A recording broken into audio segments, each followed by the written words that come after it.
kemarin Amerika sama Iran baik-baik aja, tiba-tiba sekarang perang gitu. benar banget. Itu kita tidak sangka-sangka hal tersebut terjadi. Jadi ketika ada kesempatan, silahkan teman-teman manfaatkan sekecil apapun. Langsung Oke, Kak Ilham. manfaatkan. Jika Terus tadi kita bahas tentang masa lalu, senggol dikit masa tentang lalu, masa lalu waduh, nih. selalu ya.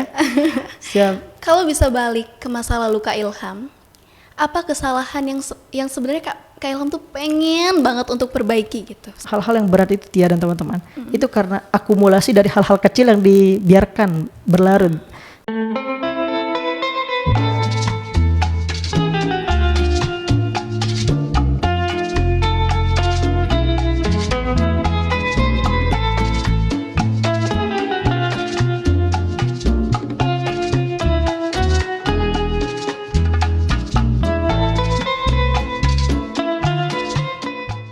Oke, hai halo Sobat Kampus Biru, kembali lagi di acara BEM Talk volume 3 dengan saya Septiani Ramdini Putri yang hari ini akan menemani teman-teman semua dalam kurang lebih 30 menit.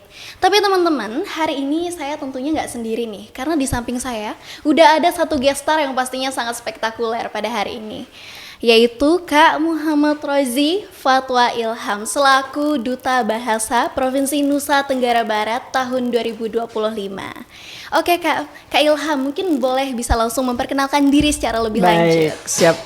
Halo Sobat Kampus Biru, terima kasih Mbak Tia atas kesempatannya. Terima kasih juga teman-teman dari Badan Eksekutif Mahasiswa atas kesempatannya. Perkenalkan teman-teman, saya M. Rozi Fatwa Ilham, biasa dipanggil Ilham. Saya merupakan mahasiswa semester akhir ya, semester 2, semester 8 di program studi manajemen Fakultas Ekonomi dan Bisnis. Salam kenal semuanya. Salam kenal Kak Ilham. Wah, kita sama-sama manajemen ternyata Oh Kak iya. Ilham. Oke Kak Ilham, aku kan dari kemarin udah mulai nyari-nyari tahu nih soal Kak Ilham. Nah, tapi aku penasaran kalau belakangan ini aku boleh tahu nggak kira-kira kesibukannya lagi ngapain aja nih? Iya, selayaknya mahasiswa semester akhir ya. Untuk kesibukan di kampus sendiri alhamdulillah sudah selesai semua. Alhamdulillah. Kebetulan kemarin jalur publikasi jadi selesainya cepat kalau di manajemen. Untuk kesibukan akhir-akhir ini tadi baru saja dari sosialisasi untuk pemilihan Duta Bahasa Provinsi NTB tahun 2026 di Gedung Dom. Jadi itu yang membuat saya agak telat jadinya datang ke sini tadi. Oh, berarti bakal ada pemilihan tentang Duta Bahasa lagi gitu? Betul, di tahun ini 2026. Keren banget. Terus Kak Ilham, setelah aku cari-cari tahu nih, Kak Ilham sendiri kan pastinya udah bernaung di dunia prestasi ini sudah cukup lama ya Kak Ilham. Nah, aku penasaran nih Kak Ilham, gimana sih awalnya Kak Ilham itu bisa mulai menggemari tentang lomba-lomba gitu Kak Ilham? Aku penasaran banget nih. Iya, untuk kegemaran sendiri memang sedari kecil ya sudah mulai untuk mencoba hal-hal baru karena memang sudah dididik oleh orang tua juga untuk bisa berkontribusi untuk bisa memberikan yang terbaik pada setiap kesempatan yang dimiliki. Jadi ketika melihat lomba ini sebagai sebuah wadah yang bisa mengembangkan kita, bisa membuat kita berkembang, itu yang membuat saya kemudian memilih lomba ini untuk mengupgrade diri, untuk bisa lebih grow up begitu. Karena sekarang kan kita punya banyak sebenarnya wadah untuk berkembang. Jika kita ingin memilih wadah kepemimpinan itu bisa melewati BEM, bisa melewati orma-orma yang ada. Ketika kita ingin berkembang di bidang akademik, kita bisa memilih untuk mengikuti lomba-lomba, atau ketika kita ingin untuk mengembangkan relasi, untuk kegiatan-kegiatan kerelawanan, kita bisa mengikuti volunteer di luar kampus, begitu sih. Oke, berarti memang sudah ada minat dari awal ya begitu. Dari awal. Kalau memang kita bahas minat dari awal nih Kak Ilham, sejak awal ikut, apakah memang sudah yakin nih ini jalan saya, atau kayak sebenarnya masih ada ragu nih bisa nggak ya kayak gitu Kak Ilham? Ya, salahnya manusia biasa yang makan nasi ya, pasti ada fase di mana kita akan ragu juga, akan ragu dengan jalannya ataupun akan ragu dengan diri sendiri terutama. Tapi itu semua sebenarnya tergantung dari persepsi kita. Ketika kita yakin, kita akan mencoba. Jadi coba aja dulu dengan keyakinan. Kenapa? Karena kita tidak akan gagal dalam belajar. Walaupun pada perjalanannya kita akan gagal misalnya, setidaknya kita punya pembelajaran, punya pengalaman. Kalau kita tidak yakin, biasanya keraguan itu akan membuat diri kita menjadi insecure, diri kita tidak semangat lagi, sehingga apa? Sehingga kita tidak punya change, tidak punya kesempatan untuk mencoba. Jadi setiap ada keraguan, coba untuk yakini diri bahwa ketika orang lain bisa, kita juga pasti bisa lebih bisa begitu. Oke, berarti poin yang utamanya adalah kita harus tetap yakin sama diri kita ya, apapun harus yang yakin. terjadi. Maupun orang di luar nggak percaya sama Betul. kita, tapi kita harus tetap percaya diri ya Kak Betul, Ilham itu sangat ya. penting Oke. untuk kehidupan kita ke depan juga, sangat penting. Oke, nah teman-teman catat ya teman-teman, barangkali teman-teman akan menerapkan ini di kehidupan teman-teman juga gitu. Nah, terus Kak Ilham, pada saat perjalanan Kak Ilham untuk mencapai semua prestasi ini, pernah nggak sih ada terbesit rasa kayak, aku capek nih, aku pengen nyerah gitu. Pernah nggak terbesit rasa-rasa seperti itu? Pernah, dan itu tidak sekali dua kali, tapi setiap mencoba, karena istilahnya itu bunga yang mekar di hari ini tentu tidak ditanam hari ini juga, pasti ditanam beberapa minggu yang lalu mungkin atau beberapa tahun yang lalu. Jadi saya pun pada saat ikut lomba, Tia dan teman-teman semuanya itu tidak langsung berhasil. Jadi beberapa kali itu bahkan hampir belasan kali gagal untuk lomba pada saat di dunia kampus itu sering terjadi, dan itu membuat kenapa kita harus ikut lagi, pada akhirnya kita akan gagal begitu. Dan itu sering kali terjadi pada saya pada saat mencoba untuk lomba dan gagal, lomba gagal. Dan ada keinginan untuk berhenti juga, itu pasti ada, manusiawi soalnya. Oke.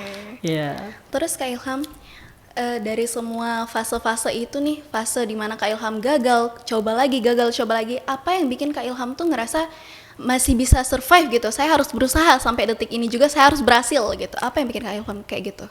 Oh iya, jadi kita sudah dibawa oleh Tuhan sejauh ini ya, tidak mungkin kita berada di fase ini hanya untuk gagal, hanya untuk tidak berhasil. Pasti pada setiap hal yang kita jalani itu ada pelajaran-pelajaran. Walaupun pada akhirnya kita tidak mendapatkan satu pencapaian, setidaknya kita mendapatkan satu pengalaman. Karena dari pengalaman-pengalaman itulah kita akan mulai belajar, sehingga hal tersebut bisa membuat kita lebih kuat. Karena saya pernah membaca satu buku, dia mengatakan bahwa pendaki yang sampai ke puncak itu hanyalah yang tangguh. Ya, dan pejuang yang sampai kepada kesuksesan adalah yang sabar. Karena sejatinya badai-badai yang hebat itu hanya menyisakan pohon-pohon yang terkuat begitu. Jadi kalau kita lemah dengan keadaan, kita cepat menyerah, itu akan membuat kita menjadi pribadi yang tidak tangguh, pribadi yang sulit untuk menjadi orang yang sukses begitu. Oke Kak Ilham, berbicara tentang pandangan orang ya Kak Ilham, aku pengen nanya banget nih, bagaimana pendapat Kak Ilham tentang satu pertanyaan ini. Menurut Kak Ilham sendiri, lebih penting mana nih antara bakat dan kerja keras? Waduh, bakat dan kerja keras. Iya. Jadi pertanyaan yang sangat-sangat sulit sebenarnya ya untuk dijawab. Tapi jika saya boleh menjawab teman-teman, sebenarnya dua hal ini tidak untuk dikonversi sebenarnya, Tia dan teman-teman. Karena apa? Karena dua hal ini adalah dua hal yang berhubungan. Bakat dan kerja keras. Orang yang punya bakat ketika dia tidak mengasahnya dan kerja keras itu akan menjadi sesuatu yang sia-sia. Pun juga dengan kerja keras, ketika kita hanya kerja keras tapi kita tidak mengetahui minat dan bakat kita apa, kerja keras itu hanya akan menjadi sesuatu yang membuat kita letih, membuat kita capek dan keadaan. Itulah kenapa kemudian kita sebenarnya harus membuat dua hal ini menjadi sesuatu yang berhubungan. Kita sering mendengar mungkin teman-teman yang cowok atau teman-teman yang laki-laki itu sering mengkonversi tentang Messi dan Ronaldo, itu biasanya ada bakat dan kerja keras. Itu tentu ketika kita memiliki bakat tapi kita tidak asah dia dengan kerja keras, itu akan menjadi hal yang sia-sia begitu. Dan pun juga kerja keras tentu itu akan menjadi sesuatu yang tidak berguna jika kerja keras itu tidak punya arah, tidak punya tujuan. Jadi dua hal ini menurut saya dua hal yang sebenarnya tidak perlu untuk dikonversi dan sama-sama penting begitu. Berarti sebenarnya keduanya ini berjalan secara bersamaan. Betul, ya Kak berjalan Ilham bersamaan ya? gitu. Oke, terus kalau misalkan berjalan bersamaan nih Kak Ilham, pastinya ada bumbu-bumbu yaitu motivasi nih Kak Ilham. Buat Kak Ilham sendiri, apa sih motivasi Kak Ilham untuk berada di sampai ada di fase seperti ini gitu? Baik, motivasi ya, ini pertanyaan yang memang sering ditanyakan juga pada saat beberapa waktu mengisi materi ataupun mengisi senior seperti podcast dan lain-lain. Motivasi itu, kita kenal motivasi itu ada dua, ada motivasi intrinsik dan motivasi ekstrinsik yang dari dalam dan dari luar. Untuk saya pribadi secara sederhana itu ada dua hal juga, yaitu orang tua dan diri sendiri. Karena yang pertama orang tua, saya bukan berasal dari keluarga yang punya privilege, punya keistimewaan, punya status ekonomi yang kelas atas. Jadi tentunya ada keinginan dalam diri untuk bagaimana kita bisa membuat orang tua itu bangga, bagaimana agar kita bisa membuat mungkin barang-barang yang sebelumnya tidak bisa dibeli oleh orang tua kita, kita bisa membelinya untuk orang tua kita. Itu dengan apa? Dengan berusaha untuk berprestasi, itu akan membuat kebanggaan tentunya untuk orang tua. Dan yang kedua untuk diri sendiri, pasti motivasi diri sendiri. Karena ketika kita tidak percaya dengan diri kita sendiri, siapa lagi yang akan percaya begitu. Jadi itulah kemudian saya harus berjuang, saya harus berusaha, karena pada dasarnya di dunia ini kita akan sendiri. Jadi itulah kenapa kita harus aware kepada diri kita sendiri, kita harus mencintai diri kita sendiri, kita harus berjuang untuk diri kita sendiri juga. Begitu ya. Oke, terus aku penasaran nih Kak Ilham. Sejak kapan Kak Ilham mulai ngerasa kalau semua ini tuh penting juga, nggak hanya buat orang lain, tapi buat diri Kak Ilham juga gitu? Iya, ketika melihat realita sekarang ya, ketika melihat realita yang ada, teman-teman mungkin juga bisa melihat di sosial media dan sebagainya. Itu biasanya yang muncul-muncul di layar televisi, itu orang-orang yang punya track record, punya prestasi kita sebut, atau punya satu pengaruh. Tentunya hal itu tidak akan bisa dicapai jika hal tersebut tidak dimulai dari diri sendiri. Sama halnya dengan berprestasi, tentunya ketika kita melihat orang-orang misalnya berhasil menjadi seorang mahasiswa berprestasi dan sebagainya, pasti dalam diri sendiri, kalau saya pribadi merasa bahwa ketika orang lain itu memiliki kemampuan untuk berprestasi, mereka makan nasi, kita juga makan nasi. Jadi pasti kesempatan yang akan diberikan kepada kita juga akan sama. Mereka punya waktu 24 jam, kita punya 24 jam. Otomatis kita juga bisa kok seperti mereka, begitu. Sehingga ketika kita melewati semua fase-fase hidup, tentu kita akan berpikir bahwa hal yang kita lakukan hari ini itu sebaik-baiknya adalah hal yang akan membuat diri kita berterima kasih di masa depan, begitu. Oke, wah aku terkesan banget pas dengarnya. Aduh, Terus ya. Kak Ilham, selama ini ada nggak sih kebiasaan yang selalu Kak Ilham lakuin, kebiasaan kecil mungkin yang selalu Kak Ilham lakuin untuk mengingat-ingat atau untuk pokoknya terlibat lah dalam prestasi Kak Ilham gitu? Oh iya, hal-hal kecil yang mungkin punya dampak yang besar ya Tia dan teman-teman. Kalau saya itu hal-hal kecil yang biasa saya lakukan itu yang pertama itu adalah menghemat atau menyicil pekerjaan. Jadi kita kadang kan sering mepet deadline nih, ngerjain tugas atau ngerjain rapat dan sebagainya, ngerjain proker orbawa juga, kadang mepet deadline dan sebagainya. Ada baiknya untuk kita menyicil atau coba untuk menghemat waktu agar apa? Agar hal yang kita lakukan itu bisa lebih terencana, bisa lebih baik. Karena ada satu quotes, ketika kita gagal merencanakan berarti kita merencanakan kegagalan gitu. Jadi itulah kenapa kemudian menyicil ataupun cicil-cicil dulu nih tugas-tugas kita sebelum nanti akan jadi banyak, kita cicil dulu. Jadi itu kebiasaan-kebiasaan kecil yang membuat kita akan lebih terarah, lebih terstruktur begitu. Terus kebiasaan kecil lainnya adalah memanfaatkan, jadi memanfaatkan waktu. Ini kadang kita merasa bahwa kita punya banyak waktu, padahal sebenarnya terbatas. Kemarin Amerika sama Iran baik-baik aja, tiba-tiba sekarang perang gitu. Itu kita tidak sangka-sangka hal tersebut terjadi. Jadi ketika ada kesempatan, silahkan teman-teman manfaatkan sekecil apapun, langsung memanfaatkan. Jika ada oprek ormawa misalnya, ikut aja. Atau ketika ada lomba, langsung ikut. Karena hal-hal tersebut merupakan hal-hal yang kecil tapi punya dampak yang besar. Gitu. Oke, Kak Ilham. Berarti reminder untuk teman-teman semua adalah jangan suka menunda-nunda pekerjaan. Betul. Dan jangan terlena sama dunia ini ya teman-teman. Oke Kak Ilham, selanjutnya nih, aku pengen tahu, kita mungkin masuk ke sesi refleksi lah sekarang ya. Refleksi ya. Oke. Setelah sampai di titik ini, apa sebenarnya pelajaran yang paling besar yang Kak Ilham bisa petik dari kehidupan Kak Ilham sendiri? Pelajaran yang bisa saya petik adalah sebenarnya ada 4 hal sih. Yang pertama itu bersyukur atas semua yang Tuhan berikan sejauh ini, terutama kesehatan, kesempatan. Karena ketika kita sakit, kita pasti tidak akan mood untuk mengerjakan banyak hal. Apalagi cowok kalau demam itu relate dengan saya tuh biasanya sudah siap-siap nulis warisan biasanya.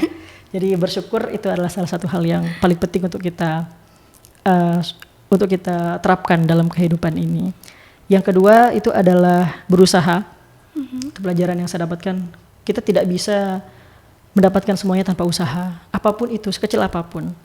Bahkan udara yang kita hirup pun kita harus berusaha untuk menghirup, gitu. Benar banget. Walaupun udara sudah ada, kita harus punya effort untuk tarik nafas, gitu. Itu adalah salah satu contoh hal kecil dari konteks berusaha untuk mendapatkan sesuatu juga. Tentu hal yang kita dapatkan hari ini tentu kita adalah orang-orang yang berusaha di masa lalu ataupun di masa ini, gitu. Yang ketiga itu adalah berdoa. Tentu pada setiap hal di dunia ini tidak lepas dari campur tangan Tuhan. Tuhan berkehendak atas semuanya.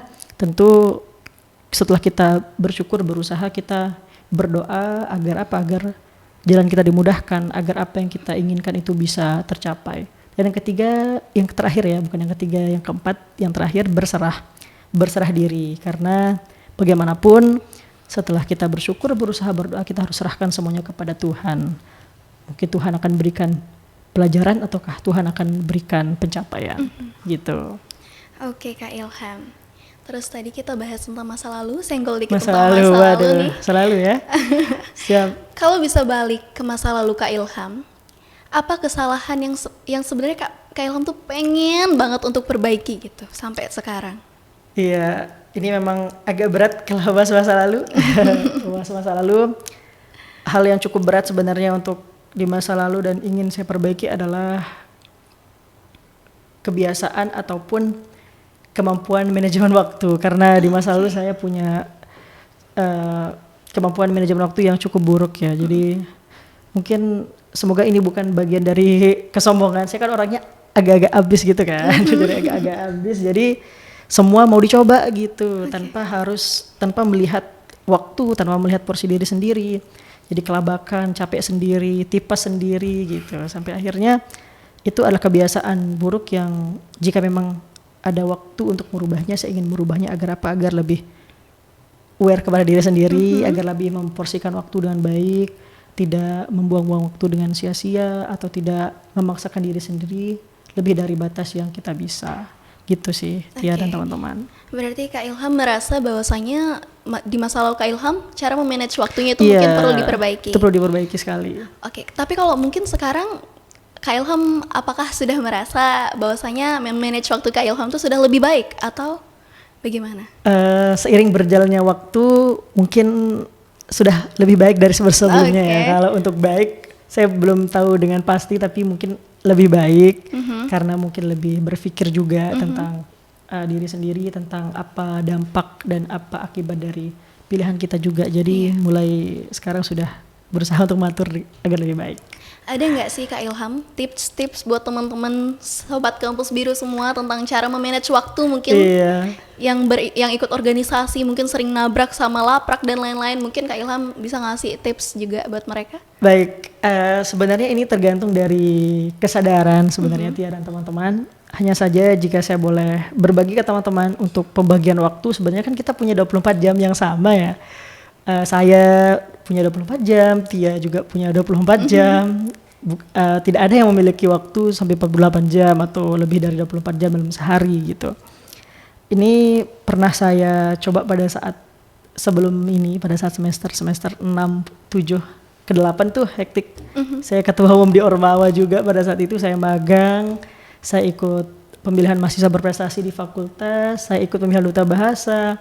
Itu satu hal itu berjalan beriringan Tia dan teman-teman. Jadi itu cukup untuk membuat rambut rontok karena capek berpikir, capek dievaluasi oleh anggota karena tidak maksimal, ataupun bingung memilih yang mana begitu. Jadi kalau saya boleh sarankan, yang pertama coba untuk teman-teman mengenali diri sendiri. Hal-hal apa yang bisa teman-teman lakukan dalam waktu yang singkat, ataupun hal-hal yang bisa teman-teman kerjakan di waktu yang cepat gitu.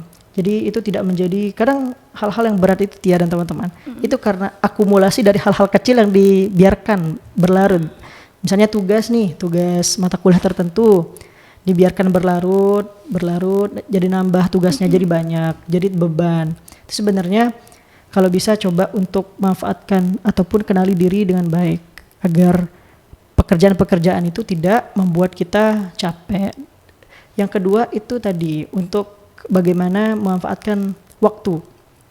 Memanfaatkan waktu jika memang sudah ada waktu luang, terutama untuk tugas. Biasanya tugas kan tidak diberikan di satu waktu langsung 4 tugas ataupun diberikan langsung tugas kelompok banyak-banyak. Itu biasanya jika ada tugas langsung kerjakan teman-teman. Jangan tunda karena apa? Tadi akumulasi itu akan membuat itu menjadi lebih berat.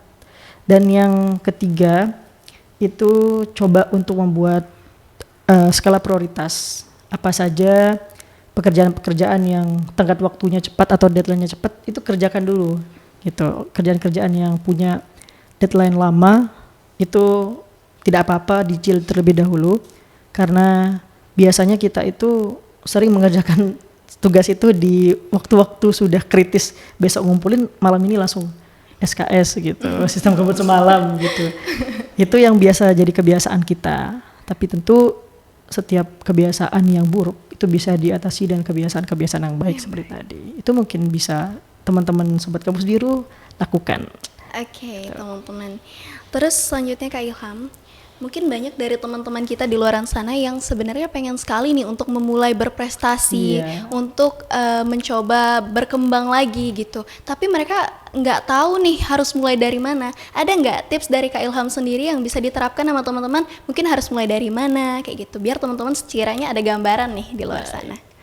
Baik, semua punya kesempatan yang sama. Saya ulangi nih, sudah beberapa kali saya ulangi karena memang penting. Kadang kita lupa bahwa kita hidup di langit yang sama, punya waktu yang sama, tapi mindset yang biasa kita taruh di kepala kita, Tia dan teman-teman, itu biasanya kalau orang lain bisa kenapa harus saya gitu. Oh iya. Tapi sebenarnya semua bisa memulai. Dengan cara apa? Tadi di awal saya sudah jelaskan juga ke teman-teman bahwa kita punya banyak wadah, teman-teman.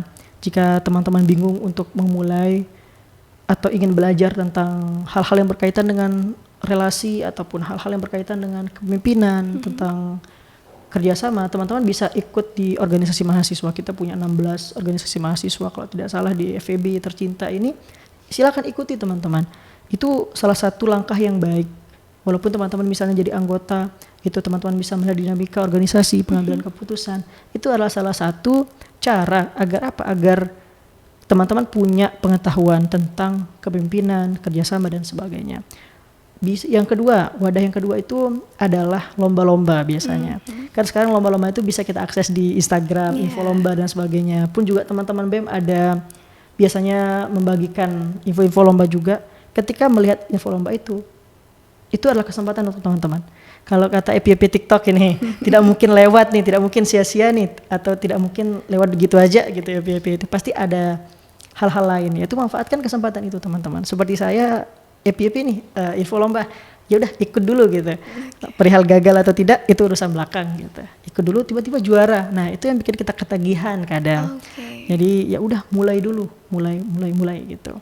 Terus wadah yang ketiga biasanya kalaupun teman-teman mungkin di kampus agak suntuk ataupun orangnya malas lomba misalnya, senangnya kegiatan-kegiatan volunteer, ikut volunteer. Di sana teman-teman bisa belajar tentang makna kebermanfaatan, tentang makna hidup bersama juga di volunteer itu. Jadi banyak wadah sebenarnya. Tinggal kita mulainya kapan nih. Kalau kita nggak mulai, kita akan stuck teman-teman. Kita akan stuck. Mungkin Tia nanti sudah jadi wali kota. Teman-teman mungkin karena merasa belum pantas untuk memulai, itu hanya sebatas menjadi penonton saja. Jadi mulai aja dulu, mulai. Gagal atau tidak itu urusan belakang gitu. Oke Kak Ilham, sekarang mungkin yang terakhir ya Kak Ilham. Siap. Sekaligus mungkin ini pengantar buat teman-teman semua. Mungkin Kak Ilham bisa memaparkan sedikit pesan-pesan untuk teman-teman di luar sana yang mungkin sekarang sedang berada di tengah jalan itu tapi ngerasa kayak aduh capek nih, aduh pengen berhenti nih. Mungkin Kak Ilham bisa ngasih pesan-pesan buat mereka semua. Baik, terima kasih teman-teman. Tentu setiap orang pasti punya fase-fase hidup yang berat, fase-fase hidup yang mungkin sulit untuk dijalankan. Saya ingin mengucapkan terima kasih karena teman-teman sudah hebat menjalani hari-hari ini. Tentu pesan saya adalah teman-teman yang pertama untuk manfaatkan waktu tadi. Setiap waktu manfaatkan dengan baik. Waktu untuk beribadah, waktu untuk belajar, waktu untuk berorganisasi, waktu untuk bersosialisasi. Itu manfaatkan dengan baik. Karena ketika kita gagal memanfaatkan waktu, bisa jadi kita yang dimanfaatin oleh waktu gitu. Jadi sebisa mungkin cobalah untuk memanfaatkan waktu. Dan yang kedua, tidak banyak pesan yang ingin disampaikan karena mungkin bentar lagi mau cari takjil.